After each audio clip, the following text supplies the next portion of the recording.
Bonjour, je vous présente aujourd'hui une technique qu'on utilise avec des enfants qui ont vécu des traumatismes. Il s'agit de la technique des 3 dessins.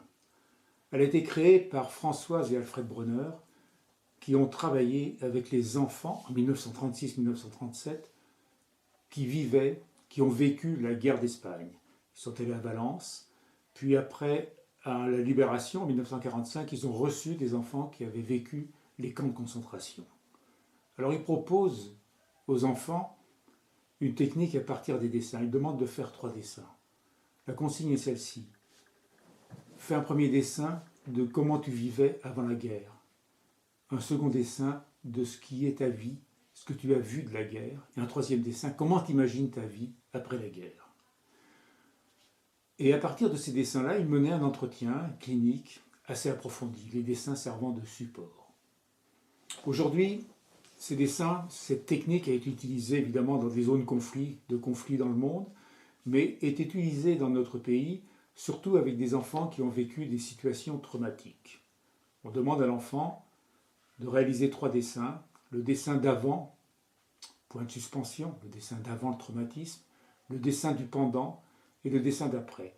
On introduit avec les 3 dessins une dimension temporelle qui n'existe pas dans le dessin unique. Alors pour mieux vous expliquer, je vais prendre le cas d'une de mes rencontres, de mes consultations avec un garçon de 10 ans. Ce garçon a vécu un traumatisme. Je ne le sais pas. J'ai connu ce garçon quand il avait 5 ans. Un jour, sa mère m'appelle au téléphone et me demande de prévoir, si c'était possible, une consultation pour son fils. Alors, je les ai connus il y a 5 ans auparavant. Je me souviens d'eux.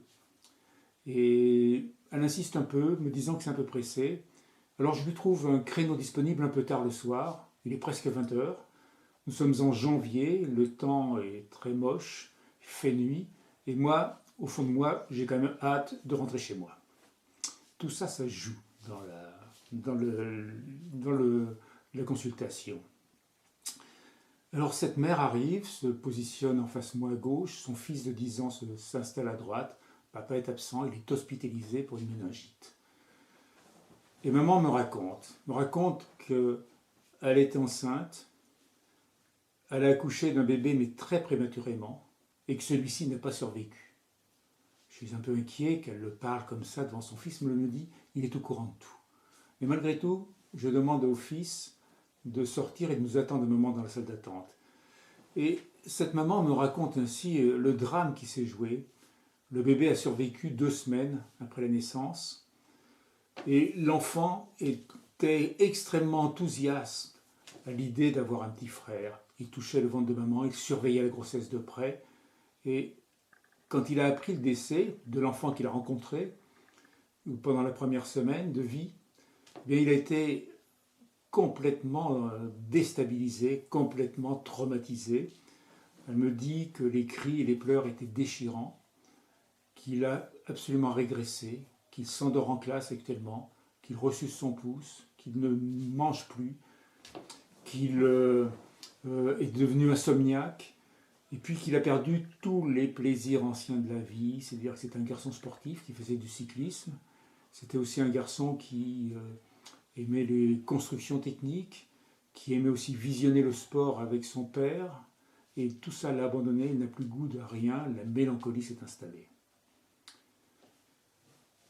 Il a rencontré le psychologue de l'hôpital, mais il a refusé de parler, d'évoquer un peu ce qui lui pesait.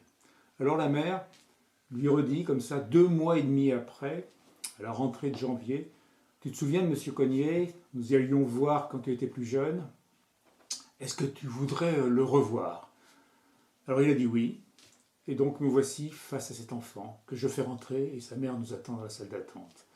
Évidemment, il n'y a pas de raison, même s'il m'a connu quand il avait 5 ans auparavant, il n'y a aucune raison qu'il se mette à accepter de me parler. Alors je lui parle de la situation, j'évoque avec lui ce qui s'est passé, le drame dont m'a parlé maman, sa douleur, mais évidemment il reste muet.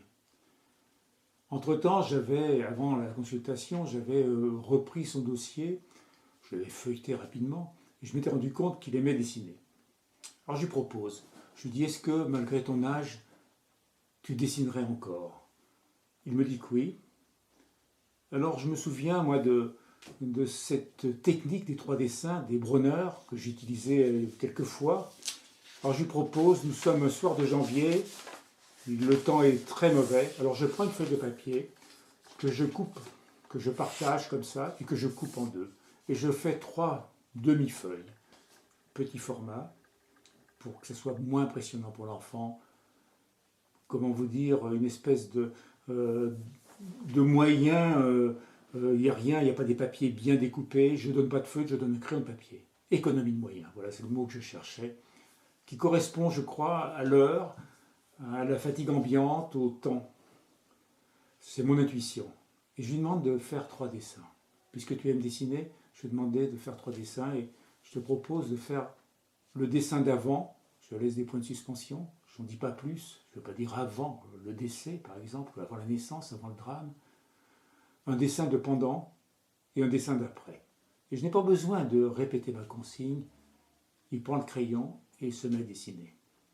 Pendant ce temps-là, afin de ne pas être trop intrusif, vous voyez, je prends mon portable et je regarde un message ou deux pour dévier le regard, pour ne pas surveiller ce qu'il fait, pour le laisser un petit peu d'espace pour lui. En quelques minutes, 4 à 5 minutes, il me livre 3 dessins. Et ces dessins, nous les regardons ensemble. Alors voici le premier. C'est donc le dessin, vous voyez, il a marqué numéro 1 pour bien m'indiquer qu'il y a une temporalité. Et donc on voit un bébé qui est dans son lit à l'hôpital. On voit bien qu'il s'agit de l'hôpital, il est branché de toutes parts. Il y a un moniteur au-dessus de lui. On voit bien que le branchement correspond au cœur. Donc voilà le dessin tel qu'il est livré, et j'essaye de lui en parler, de lui faire parler un petit peu de son dessin, mais il est toujours muet, il est figé, bloqué. Alors c'est moi qui vais commenter. Alors je commente, je dis, je vois bien que c'est le numéro 1, que le bébé est à l'hôpital. En fait, il est déjà petit, je lui dis, dans ce lit. Alors là, il renchérit, il me fait un petit signe. Je lui demande s'il l'a vu vraiment petit comme ça, il me dit que oui. Et puis je dis, je vois bien le cœur qui est accroché, qui est... voilà, avec tous les fils qui vont au moniteur. On voit bien que le cœur bat normalement. Et puis surtout, je lui dis qu'on dirait que l'enfant, il est serein. Les yeux clos, comme un sourire sur les lèvres. On voit son nombril. Je lui fais une petite remarque en disant qu'à ce moment-là, c'est peut-être pas, il ne l'a peut-être pas vu comme ça, l'enfant, le bébé, mais c'est le bébé qui vient de naître, qui me montre ici. Il acquiesce. On passe au dessin 2.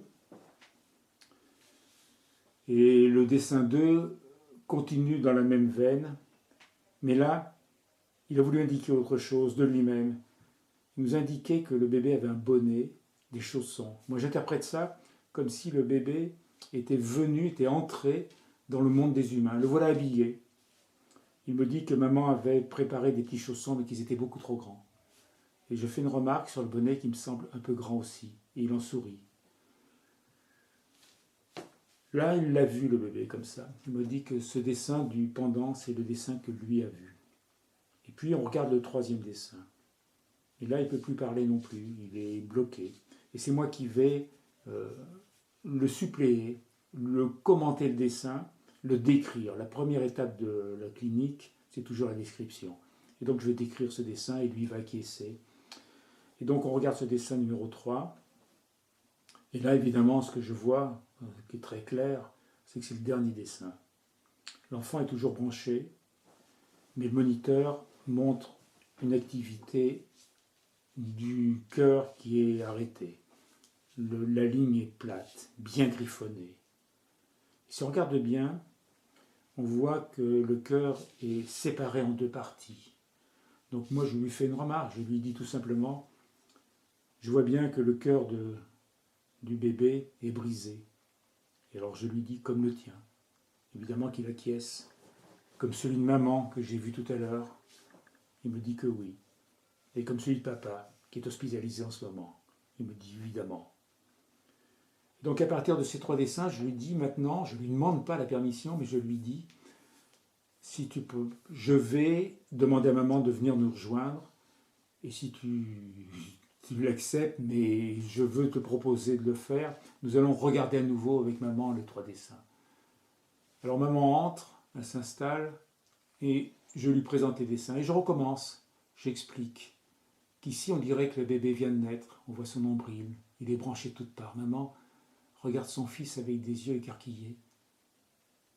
Et je lui dis, il ne l'a pas vu comme ça parce que regardez, on voit le nombril. Elle me dit, oui, tout à fait. Et lui, il renchérit.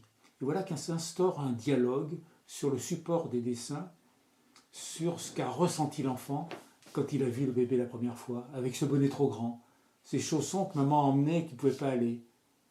Vous voyez, l'idée aussi que je redis que l'enfant semblait serein, calme.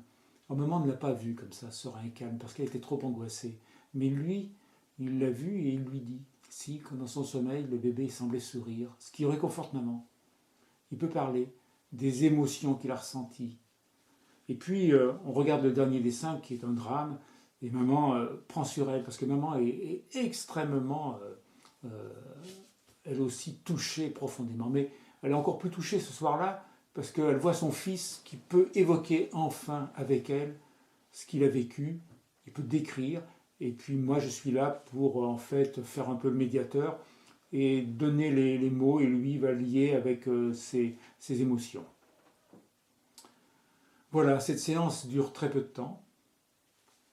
Un entretien de 15 minutes, 20 minutes, ça suffisait pour que je sois vraiment bien au courant de la situation, que je comprenne le poids de ce qui s'est passé. Peut-être 10 minutes avec l'enfant, le temps de faire le dessin, on n'avait pas d'autre chose à se dire. J'ai commenté les dessins pendant 5-6 minutes. Puis un nouvel entretien avec maman, quelques minutes encore, que je commente les dessins, que deux puissent poser sur mon commentaire des remarques, des rectifications, et puis les émotions qui sont associées avec. Et nous quittons là, et nous reprendrons quelques séances derrière. En fait, j'ai souhaité voir en fait l'enfant encore quelques mois, à raison de 3-4 séances par mois. Et en fait, ces séances étaient presque superfétatoires. C'est-à-dire que la première consultation était une consultation thérapeutique brève, mais qui aurait presque pu suffire. C'était plus pour nous rassurer les uns les autres qu'on s'est vus encore pendant 7 ou 8 séances.